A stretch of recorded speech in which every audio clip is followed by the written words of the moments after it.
Hello, Sunday school teacher friends, homeschool moms, or whoever needs a lesson for Bible's time at church or in your home with your kids.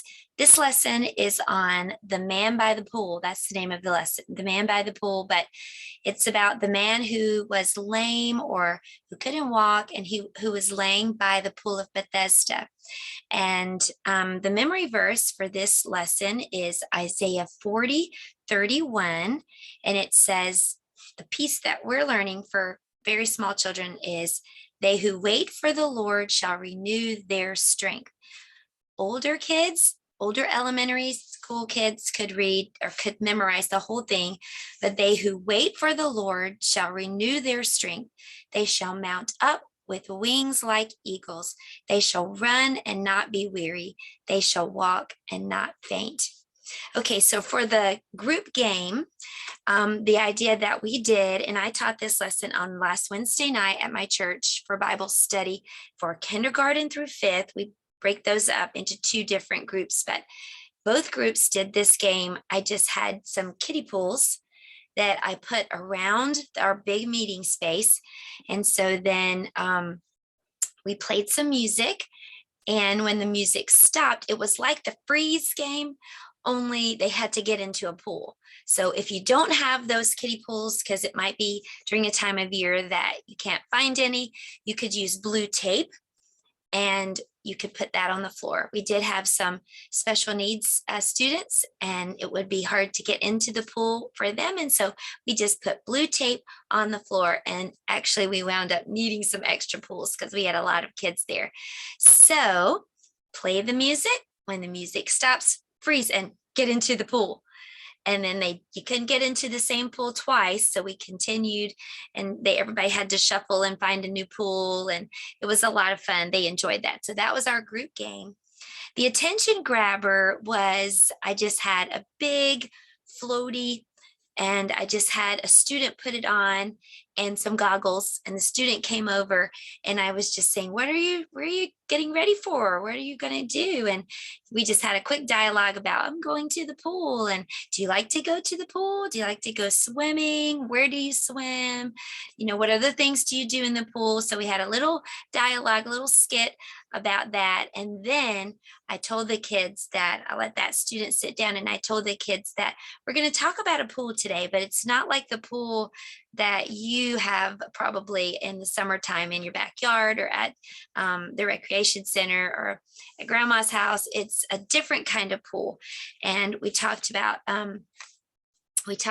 that. And so then we just dived right into the lesson. So I'll show you. And when I do Bible study, we study the Bible. We always open the Bible, and I don't tell it from a piece of paper. I tell it from God's word, because they need to see that the stories in the Bible that we're hearing about are God's words to us, and that the Bible is true. So I turned to John 5, and I read verses 1-3. After this, there was a feast of the Jews, and Jesus went up to Jerusalem. Now there is in Jerusalem by the sheep gate a pool in Aramaic called Bethesda, which has five roofed colonnades. In these lay a multitude of invalids, blind, lame, and paralyzed. Okay, so we read all of that. And then I said, so it leads you, when you read that, it leads you to this question, doesn't it? Why were the sick people laying by this pool? Because it said the sick people were laying by this pool. And so why were they laying by this pool? That's the question that just brings up. Well, early Bibles were scrolls, but am I holding a scroll? No, I'm not holding a scroll. I'm holding a book form of the Bible. So how did I get my Bible in book form? Long ago, people would hand copy the Bible. Later, with advancing technology, we had the printing press and machines that copy and bind. Well, back in those hand copying days, those that were copying the verses thought that you might have that same question, that you might say, Well, why were they laying by the pool? They thought there needed to be a little more explanation about why the sick people were laying by this pool. So they added an asterisk, kind of like when you're reading and you see a little star, an asterisk, and then there has just a little note of extra explanation. So they added a little note there. They explained that the water stirred and that people believed that an angel was what was stirring those waters. So they put that little note in there, kind of like a little star with a little note, maybe. So they thought that this might answer the question to people who were reading this and thinking, why did sick people lay by this pool? So they put that note of explanation. So later, when people began to, be able to copy and know more about Bible history and translations and things, they decided that John, because this is from the book of John in the Bible, didn't really write that part. That was later, kind of like a little note that was added later by copyists to kind of help to explain, but it isn't exactly what John wrote. So they left that note out in later translations.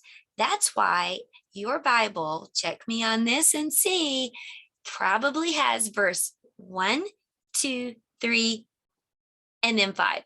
And it skips 4 because 4 was that little notation about the stirring of the water and how people thought it was an angel that was stirring that water. And they thought that if they could get to that water where it was stirring and it bubbled up, that they would be healed. So that was what verse 4 was, but it's not in my Bible, and it's probably not in your Bible. In the more later translations that weren't, hand copied, and once we realized, well, maybe in like older editions of Bibles you might find it, but later we realized, that's not exactly what John said, so they left that little note out. It doesn't change anything about the story, it just leaves that little note that was added later out. So that's why you have and I'm in John chapter 5, verse 1, 2, 3, and then it's going to jump to 5. So that's pretty cool. Now let's talk about this pool. So this pool would bubble up, or they said stir, but I'm thinking maybe it would bubble up or something. And that reminds me of a president. His name was the letters that stand for his name were FDR. Do you know about that president? Franklin Delano Roosevelt. He was the 32nd president of the United States, and he couldn't walk. He had polio when he was younger, and that caused his legs not to work. So he couldn't walk, and he got around in a wheelchair. Maybe you've even been to FDR State Park. It's in Warm Springs, Georgia. Now, let me ask you this. Where do presidents usually live? In the White House, and that's in Washington. Well, FDR wanted to be near these springs. And actually, the town is called Warm Springs, Georgia. And those springs that he wanted to be near, he felt made him feel better, made his legs feel better. So he actually built a little White House in Warm Springs, Georgia, near these warm springs. Let's talk about those springs. The water that came from this pool that he had made that was fed by this spring was from 3,800 feet below the ground. And as the name suggests, it was warm water. Now, if you've ever been in a pond, like swam in a pond or, waded in a stream or creek, you know that the water is usually very cold. So this spring, though, this natural spring that came from deep underground was actually warm. So you can imagine how good it felt to his sore muscles. Also, it was super buoyant. That means it was easy for him to float in and move around it. So he was convinced that this warm water from this spring would aid in the aftercare of his polio sickness, his sore legs, and his legs that wouldn't work well. And so, and it was great for his exercise. So year after year, every year during certain times, he would come to the little White House and to this pool to soak and swim and rest. So that pool, FDR's Warm Springs pool, kind of reminds me of this pool that we're talking about in the Bible. Maybe it was spring fed, and maybe at times it would bubble up. But regardless, we know that sick people put their hope in this pool.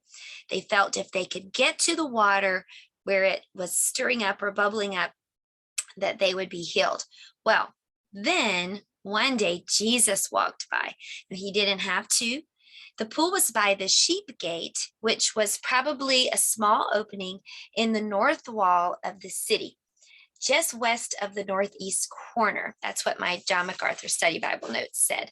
Now, I looked at a map, and it looked to me like this sheep gate and this pool was kind of tucked away in a corner, kind of. And so it made me think that, Jesus might not necessarily have had to take, it wasn't like it was in the middle of the square or whatever. He had to go here on purpose. He had a divine purpose for going here. It reminds me of the Samaritan woman. Remember, Jesus didn't go around Samaria. He went through to meet with this Samaritan woman by the well.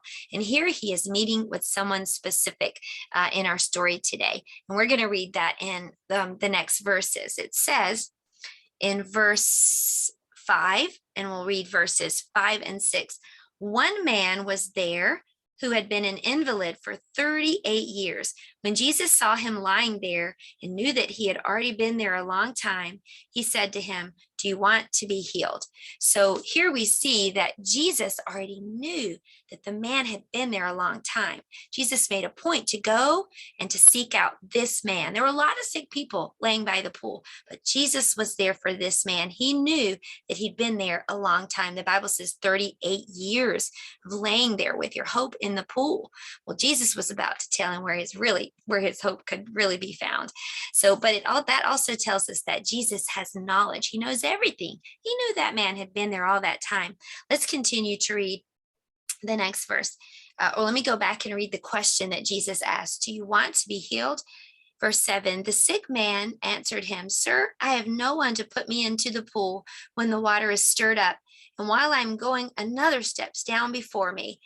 And I told the kids to remember the game that we played. Remember how when the music stopped, they were just trying to push and shove each other to get into the pool.